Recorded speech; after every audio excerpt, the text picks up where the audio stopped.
வேண்டும் என்று யானை ஏற்றம், குதிரை ஏற்றம், வில்வித்த, சொல்வித்த, கூடு விட்டு கூடு பாய்வான் குலத்தொழிலை கற்றுணர்ந்தான். படியாத படிப்பே கிடையாதுயா. எந்த தொழிலை கேட்டாலும் அவனுக்கு செய்ய தெரியாத தொழிலும் கிடையாது.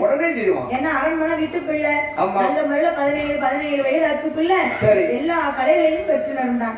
பிள்ளைக்கு வயசு எத்தனை? 21 வயது ஆச்சு. அரும்பு மீச குறும்பு பார்வையா.